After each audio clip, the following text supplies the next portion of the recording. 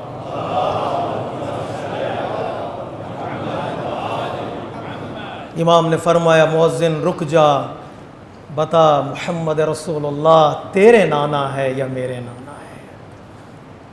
اگر تیرے نانا تو اقرار کر رہا ہے تو جھوٹ بول رہا ہے، اگر میرے نانا ہے تو درباریوں سن لو، میں اس رسول کا نواسا ہوں۔ میرے خاندان کو دشت کربلا میں مار دیا گیا، میرے بابا کو پیاسا شہید کر دیا گیا، یہ ہماری جو نسل ہے، یہاں جو لوگ کھڑے ہوئے یہ باغی نہیں ہیں، یہ خوارج نہیں ہے۔ خوارج یعنی جو حکومت کے خلاف کھڑے ہوتے ہیں، ہم خوارج نہیں ہیں، ہم نسل پیغمبر اسلام سے ہیں، ہم اہل بیت پیغمبر اسلام ہیں۔ روک کر امام نے مؤذن کو، اور مؤذن رک بھی گیا۔ یہاں امامت کے حکم کا اندازہ ہوتا ہے۔ امام نے کہا رک جا، کہ بتا محمد مصطفیٰ صلی اللہ علیہ وآلہ وسلم تیرے نانا ہے یا میرے نانا ہے؟ امام نے ثابت کر دیا دربار میں خاندان اہل بیت کے لوگ کتنے عظیم ہیں، اور امام نے یہ بھی ثابت کر دیا کہ اب حسین کا پیغام یہاں سے شروع ہوگا، اب وہاں سے کوئی روک نہیں سکتا تھا۔ اس سے ایک ہمت، ایک شجاعت، ایک جرأت، ایک خطبے نے ظالم کو مجبور کر دیا کہ وہ اپنا فیصلہ بدلے، ظالم کو مجبور کر دیا کہ وہ اپنے فیصلے کے بارے میں سوچے، ان کو کہاں رکھیں، ایک دن بھی رکھا جائے، 2 دن بھی رکھے جائیں، ممکن ہے کہ انقلاب پیدا ہو جائے۔ آج دنیا کہتی ہے نا کیا کہنے سے کیا ہوتا ہے، بولنے سے کیا ہوتا ہے۔ ان لوگوں کو چاہیے کہ وہ سید سجاد کی زندگی سے سبق لے۔ ہاں، کہنے سے بولنے سے بھی بہت کچھ ہوتا ہے، اگر انسان کے اندر اخلاص ہو، اگر انسان کے اندر ہمت ہو، اللہ کے لیے کیا جانے والا ہر قدم، ہر کہا جانے والا ہر لفظ بھی مؤثر ثابت ہوتا ہے اگر ان کے اندر اخلاص پایا جاتا ہو۔ اس طرح سید الساجدین، جسے آج کل عام طور پر ہم بیمار کا لفظ جوڑ دیتے ہیں، جو مشیت پروردگار کے تحت چند دنوں کے علاوہ آپ بیمار نہیں تھے، اس خطبے کو انسان بار بار دہرائے اور انسان کی زندگی میں ایک نئی طاقت، اور اہل بیت کے فضائل بھی، لوگ پوچھتے ہیں اہل بیت کے فضائل کے لیے ایتھینٹسٹی کہاں ہے، کس کتاب میں لکھا ہوا ہے؟ اس خطبے کے بعد انسان کو پھر کسی فضیلت کی ضرورت نہیں ہے کہ کسی اور کتاب میں تلاش کرے۔ یہ ایتھینٹک سرمن ہے امام کا، ظالموں کے سامنے دشمنوں نے اسے نریٹ کیا ہے اس خطبے کو، اور اس خطبے سے بہتر اہل بیت کے کمالات کے لیے، اہل بیت کے فضائل کے لیے ہمارے پاس اور کوئی دلیل کی ضرورت نہیں ہے۔ بس اتنی ضرورت ہے کہ ہم اس خطبے کو دہرائیں، اس خطبے کا پیغام دنیا کو پہنچائیں اور بتائیں کہ مقام اہل بیت علیہ الصلاۃ والسلام کتنا بلند ہے۔ ان احسن الحدیث وابلغ الموعظہ کتاب اللہ، بسم اللہ الرحمن الرحیم، والعصر ان الانسان لفی خسر الا الذین آمنوا وعملوا الصالحات وتواصوا بالحق وتواصوا بالصبر۔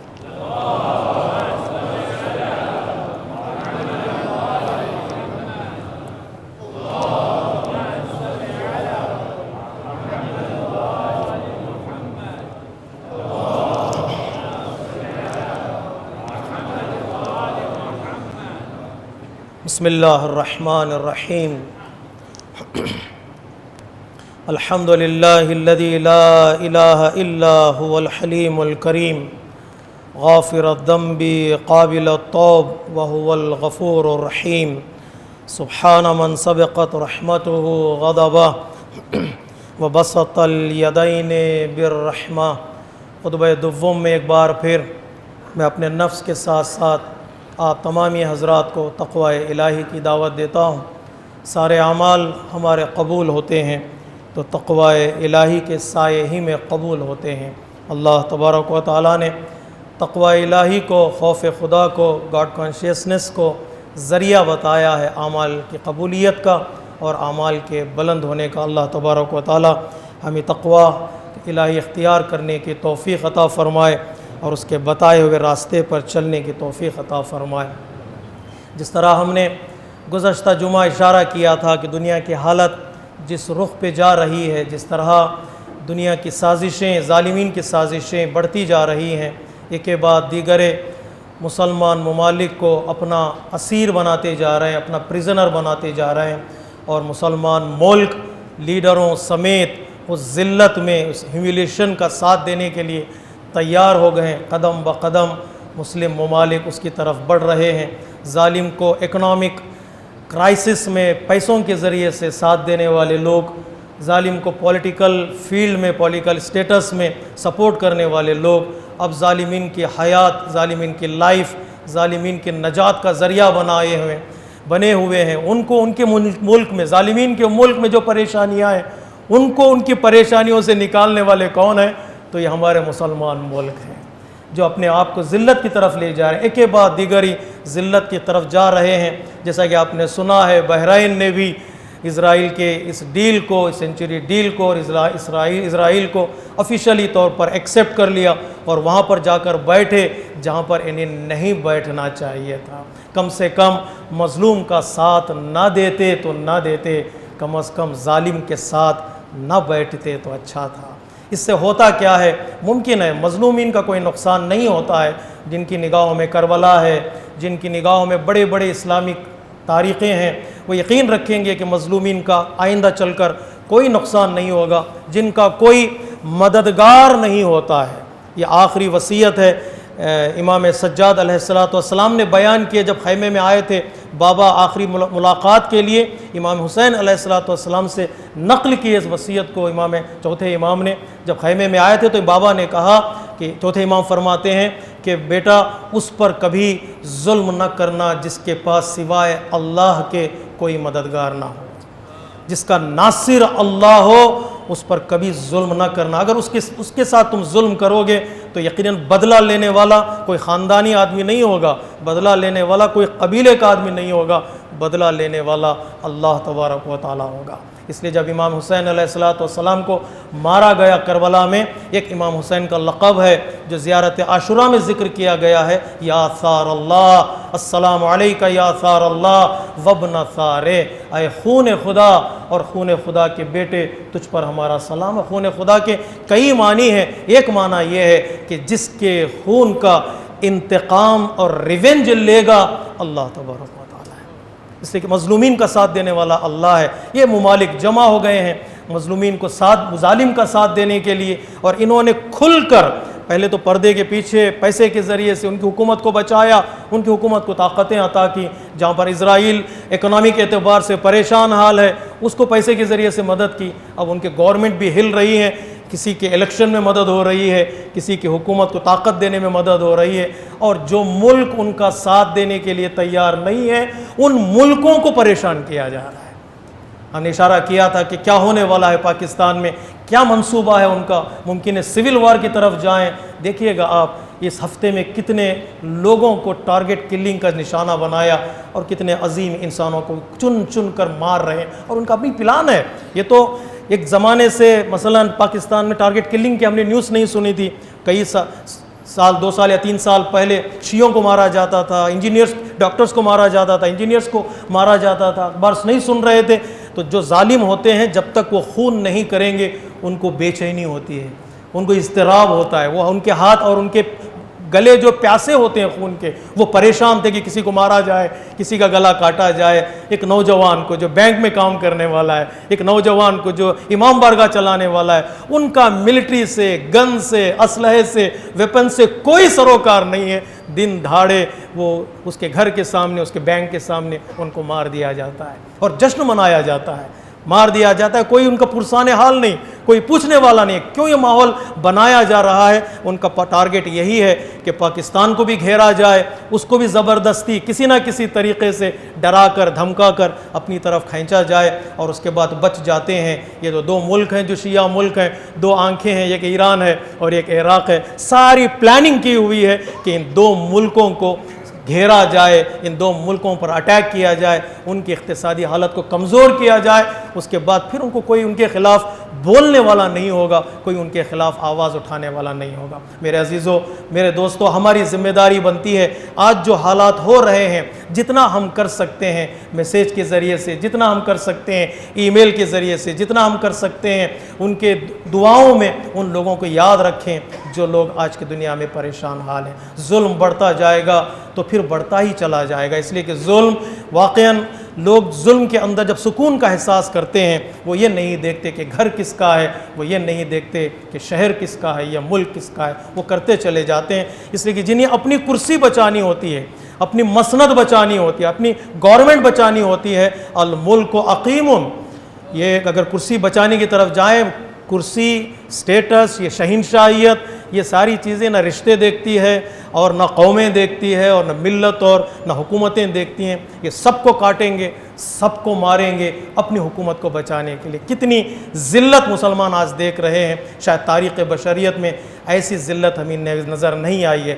شاید جب ذلت بڑھتی ہے، مسلمان ذلت کی طرف جاتے ہیں، انسانیت ذلت کی طرف جاتی ہے، تو پھر چوتھے امام کے اس خطبے کی ضرورت ہوتی ہے۔ تو ہم دعا کریں گے کہ ایک امام کا جو وارث پردہ غیب میں ہے، وہ پروردگار عالم اس کو بھیجے کہ پھر ظالمین کے سامنے ویسا ہی خطبہ ہو جس طرح سید الساجدین نے یزید کے دربار میں خطبہ دیا تھا۔ وہ ہماری آخری امید ہے، وہ ہمارے آخری سہارا ہے۔ پروردگار عالم امام سجاد علیہ السلام کے صدقے میں آخری امام کے ظہور میں تعجیل فرمائے۔ وصلی علی سید المرسلین وشفیع المذنبین نبیا محمد صلی اللہ علیہ وآلہ۔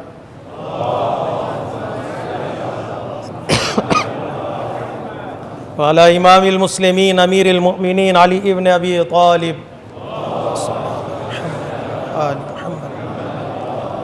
وعلى سیدۃ نساء العالمین وبضعۃ خاتم النبیین سیدتنا فاطمہ بنت رسول اللہ۔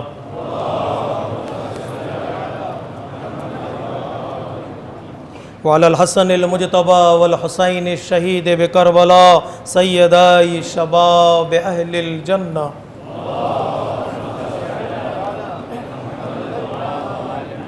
وعلى أئمة المسلمين وقادة المؤمنين علي بن الحسين ومحمد بن علي وجعفر بن محمد وموسى بن جعفر وعلي بن موسى ومحمد بن علي وعلي بن محمد والحسن بن علي۔ اللهم صل على مولانا صاحب الزمان صلوات الله وسلامه عليه وعلى آبائه الكرام۔ اللهم عجل فرجا وسهل مخرجا واجعلنا من المستشهدين بين يدي۔ اللهم اجعلنا ممن يذكر فتنفعه الذكرى۔ إن الله يأمر بالعدل والإحسان وإيتاء ذي القربى وينهى عن الفحشاء والمنكر والبغي يعظكم لعلكم تذكرون۔ إن أحسن الحديث وأبلغ الموعظة كتاب الله۔ بسم الله الرحمن الرحيم۔ قل هو الله أحد الله الصمد لم يلد ولم يولد ولم يكن له كفوا أحد۔ صدق الله العلي العظيم۔ والسلام عليكم ورحمة الله وبركاته۔